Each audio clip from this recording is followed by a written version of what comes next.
All right, so when we started chapter 3 and we started talking about probability, I mentioned to you then that we were going to look at the basics of probability, and then we were going to look at something called a probability distribution. And this is what's really going to start to kind of help us link together what happens in a sample and what is predicted to happen in a population. So the first thing we need to do here is just define what we mean by a probability distribution, and talk about the fact that these distributions are always going to be defined in terms of something called a random variable. Now, when you hear that term random variable, you're going to see that we use X to denote the random variable, much like we use X to denote the data values. Only here, because we're talking about probability, the value of X, instead of referring to data values, the value of X, the random variable, is going to look at the possible outcomes of an experiment. So it's going to be looking at those things that could happen, much like what we put in a sample space.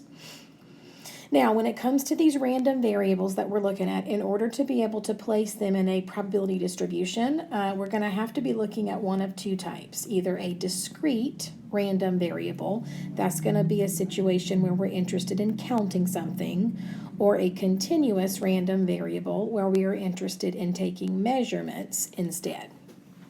So I think it's easiest here just to look at a couple of examples here to talk about the difference between them, and how you're going to determine which type of random variable and thus which type of distribution you're looking at. So in our examples here, we have two different random variables that are defined. The first one says, let X, the random variable, represent the number of Fortune 500 companies that lost money in a previous year. Now, I think it's pretty straightforward for everybody here to see that if we're looking at the number of companies, that this is indeed something that we are counting, and that does mean this is a discrete random variable. But I want you to have a little bit of an understanding about what this means when you say something is a discrete random variable. What it means is if you were to try and write down the possible outcomes for the experiment, the possible values of X, you would be looking at a situation where those outcomes could be listed out one by one. All right, so for example here, if we were interested in possible values of X and we wanted to list those out, then we would start with 0, right? The lowest possible value of X here would be 0 if none of the companies lost money. And then because this is a count, we would list out the other possible outcomes. 1 company loses money, 2 companies lose money, 3 companies lose money, and so on.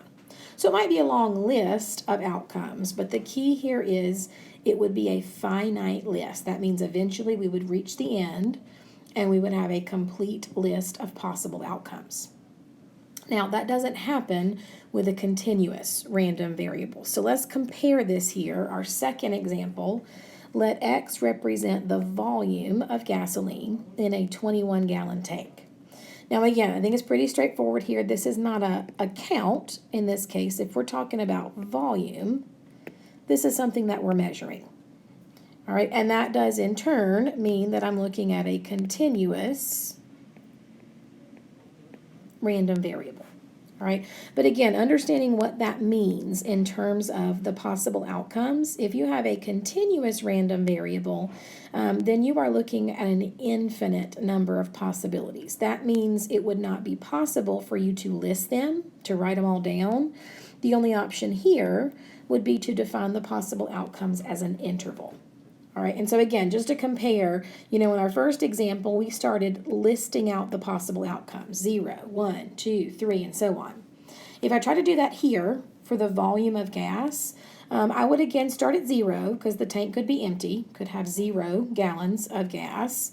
I could do the counts like I was doing above. I could say, well, it could have 1 gallon of gas, 2 gallons of gas, 3 gallons of gas, and so on. But notice here, we would also need to include the values in between because it is a continuous measurement. All right, so it could be empty. It could have 1 gallon of gas in it, but it could also have a half a gallon of gas or a quarter of a gallon of gas, an eighth of a gallon. When that happens, when you start introducing those values in between, this is what gives you an infinite number of possibilities.